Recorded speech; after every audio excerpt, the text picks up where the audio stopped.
জুলাই আন্দোলন যা শেখ হাসিনার সরকারকে ক্ষমতাচ্যুত করেছে, তাকে জনগণের স্বতঃস্ফূর্ত আন্দোলন ছিল নাকি এর পেছনে ছিল একটি সুপরিকল্পিত বা মেটিকুলাস ডিজাইন?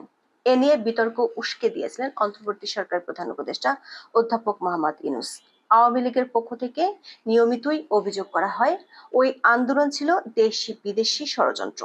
মার্কিন মূলকে বসে ডক্টর মোহাম্মদ ইউনূসের মন্তব্যের পর সরকারের পক্ষ থেকে বিষয়টি নিয়ে অনেক ধরনের ব্যাখ্যাও দেওয়া হয়েছিল। এতদিন বাংলাদেশের অনেকে মনে করতেন জুলাই আন্দোলন ছিল দেশটির মানুষের একটি স্বতঃস্ফূর্ত আন্দোলন, কিন্তু ৪ জুলাই অন্তর্বর্তী সরকারের তথ্য উপদেষ্টা মাহফুজ আলমের একটি পোস্ট মানুষের সেই ভাবনাকে জোরে সোরে আঘাত করেছে। মাহফুজ আলম দাবি করেছেন জুলাই আন্দোলন ছিল পরিকল্পনা করে ১৯ জুলাইয়ের পর থেকে দেশের মানুষের আবেগকে পুঁজি করে তাদের আন্দোলনে নামানো হয়েছিল। প্রশ্ন হলো, তাহলে কোটা সংস্কার বা বৈষম্য বিরোধী আন্দোলন ছিল একটি ঘোল যেটি দেশের মানুষকে খাইয়ে তারা বিভ্রান্ত করেছিলেন? আবার মাহফুজ আলম তার পোস্টে হাস্যকরভাবে আরো একবার চেষ্টা করেছেন ২৪-এর আন্দোলনকে ৭১-এর স্বাধীনতার সংগ্রামের সাথে এক করে দেখার। এমনকি স্বাধীনতার সংগ্রামকে ভারতের সাথে মিলে বঙ্গবন্ধুর ষড়যন্ত্র বলতেও তিনি দ্বিধা করেননি। স্বাভাবিকভাবে প্রশ্ন তো তোলাই যায়, তিনি কোন দেশের উপদেষ্টা, বাংলাদেশের নাকি পাকিস্তানের? বিস্তারিত জানতে চলুন যাওয়া যাক বিশ্লেষণ। মাহফুজ কি বলেছেন এবং তারই বক্তব্যের বিশ্লেষণ কি সেটি নিয়ে আলোচনায় যাওয়ার আগে একটু জেনে নেই কিভাবে জুলাই আন্দোলন প্রসঙ্গে মেটিকুলাস ডিজাইন নিয়ে বিতর্ক তৈরি হয়েছিল। গত বছরের ২৪শে সেপ্টেম্বর ডক্টর ইউনূস নিউ ইয়র্কে মার্কিন সাবেক প্রেসিডেন্ট বিল ক্লিনটনের প্রতিষ্ঠান ক্লিনটন গ্লোবাল ইনিশিয়েটিভের একটি আয়োজনে অংশ নেন। সেখানে অধ্যাপক ইউনূস বর্তমান তথ্য উপদেষ্টা মাহফুজ আলমকে পরিচয় করিয়ে দিয়েছিলেন জুলাই আন্দোলনের মাস্টারমাইন্ড হিসেবে। দর্শকদের তুমুল করতালের মাধ্যমে তখন ডক্টর ইউনূস তুলে ধরেন বহুল আলোচিত সেই মেটিকুলাস ডিজাইন তত্ত্ব।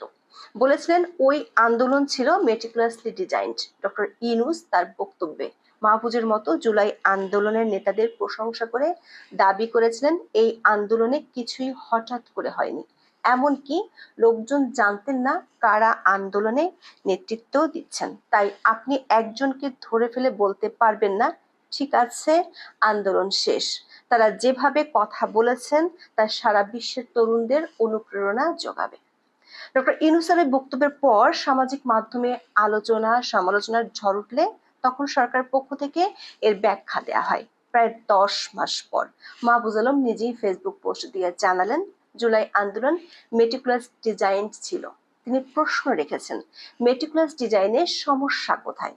দর্শক, মাহফুজ আলমের ৩৬৩ শব্দের পোস্টটিতে যেমন আছে ধর্মের কল বাতাসে নড়ার গল্প, তেমনি আছে ইতিহাস বিকৃতির জলজ্যান্ত উদাহরণ। মাহফুজ আলমের পোস্টের সবচেয়ে ভয়ঙ্কর তথ্যটি হলো ১৯ জুলাই থেকে তারা দেশের মানুষকে ঘোল খাইয়েছিলেন। তিনি দাবি করেছেন জুলাই আন্দোলনের শুরুর দিকের প্রায় ১.৫ মাস মেটিকুলাস ডিজাইনে পরিচালনা করা হয়েছে। মাহফুজের দাবি সঠিক হলে দেখা যাচ্ছে জুলাই আন্দোলনের প্রথম নিহতের ঘটনাও ঘটেছে এই ডিজাইনের সময়সীমার মধ্যেই। মাহফুজ আলম তার পোস্টে জুলাই গণঅভ্যুত্থানকে দুটি অংশে ভাগ করেছেন। প্রথম অংশ ছিল ৫ জুন থেকে ১৮ জুলাই পর্যন্ত। তার মতে এই অংশে অভ্যুত্থানের প্রেক্ষাপট এবং নেতৃত্ব তৈরি করেছিল। তিনি এই অংশকে অবশ্যই মেটিকুলাসলি ডিজাইনড বলে অভিহিত করেছেন। দ্বিতীয় অংশ হলো ১৯ জুলাই থেকে ৫ আগস্ট পর্যন্ত। দর্শক, আমরা জানি জুলাই আন্দোলনের শুরুটা হয়েছিল কোটা সংস্কার আন্দোলন নামে। কোটা নিয়ে আদালতের রায়ের পরে এই আন্দোলন বেগবান হয়। জুলাইয়ের তৃতীয় সপ্তাহে আন্দোলনের গতি সুনির্দিষ্টভাবে সরকার পতনের আন্দোলনে পরিণত হয় রংপুরে আবু সাইদের হত্যার ঘটনাকে কেন্দ্র করে। বৈষম্য বিরোধী ছাত্র আন্দোলন চলার এক পর্যায়ে গত বছরের ১৬ জুলাই রংপুরে প্রাণ হারান বেগম রোকেয়া বিশ্ববিদ্যালয়ের শিক্ষার্থী আবু সাইদ। তার দুহাত প্রসারিত করে পুলিশের মুখোমুখি দাঁড়ানোর দৃশ্য মুহূর্তে ছড়িয়ে যায় সারা দেশে।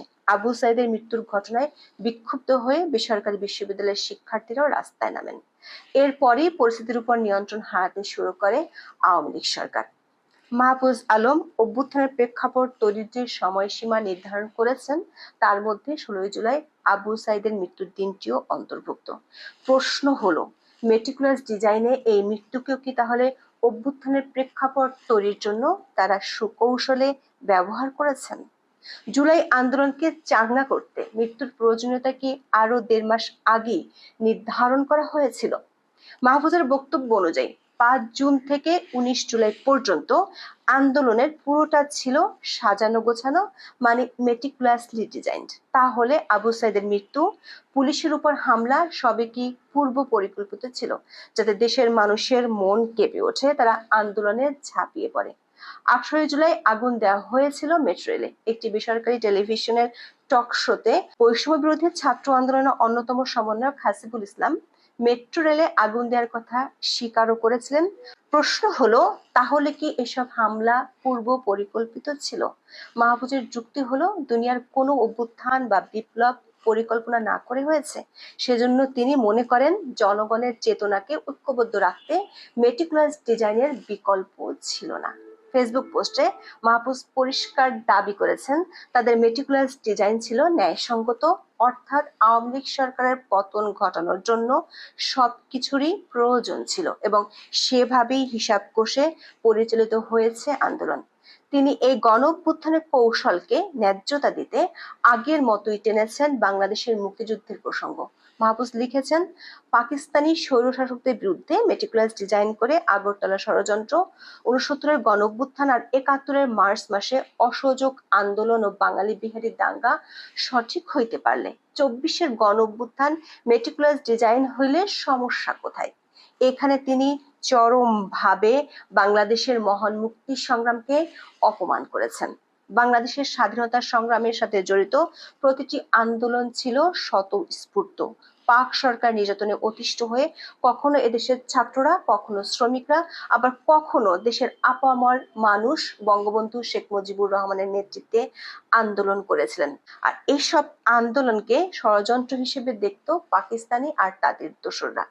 স্বাধীনতার ৫৪ বছর পরে এসে মাহফুজ আলম কি পাকিস্তানিদের বয়ান নতুন করে তুলে ধরেছেন? মাহফুজের পোস্টে আমরা বাংলাদেশের স্বাধীনতার সংগ্রামের সাথে ২৪-এর আবারও তুলনা দেখতে পাচ্ছি। বাংলাদেশ স্বাধীন হয়েছিল একটি দেশের সশস্ত্র বাহিনীর বিরুদ্ধে যুদ্ধ করে। মাহফুজরা কোন দেশ স্বাধীন করতে নেমেছিল? বজ্র আটনি ফসকা গিরোর মতো অনেকেই চেষ্টা করেছেন ২৪-এর আন্দোলনকে ৭১-এর সাথে এক করে দেখতে, কিন্তু কোনো লাভ হয়নি। ৭১-এ দেশ জন্ম নিয়েছিল, কোনো সরকার নয়। দর্শক, মাহফুজ সংবিধান অনুযায়ী শপথ নিয়ে উপদেষ্টা হয়েছেন, কিন্তু তার পোস্টে তিনি বাংলাদেশের স্বাধীনতা যুদ্ধ নিয়ে চরম অবমাননাকর বক্তব্য দিয়েছেন। তিনি বলেছেন, বাংলাদেশের স্বাধীনতা যুদ্ধ ভারতের সাথে ষড়যন্ত্র করে করা হয়েছিল। অবশ্য তিনি পরে সে পোস্ট এডিট করেছেন। আবার পাকিস্তান থেকে বাংলাদেশের স্বাধীনতার লড়াইয়ে বাংলাদেশ কখনো বাঙালি হত্যার মিশনে নামানোর মতো কৌশল নেওয়া হয়নি। বাংলাদেশ লড়াই করেছে পাকিস্তানের বিরুদ্ধে, কিন্তু মাহফুজের দাবি সঠিক হলে আওয়ামী লীগ সরকারের পতন ঘটাতে তাদের ডিজাইনে দেশের মানুষের প্রাণ ঝরানোর পরিকল্পনা যুক্ত ছিল। এমনকি নিজেদের পক্ষের মানুষ প্রাণ হারালে আন্দোলনে গতি পাবে, এমনটাই তারা মাথায় রেখেছিলেন। আর সেটি ঘটার মাত্র ৩ দিন পরেই মাহফুজের ভাষায় শুরু হয়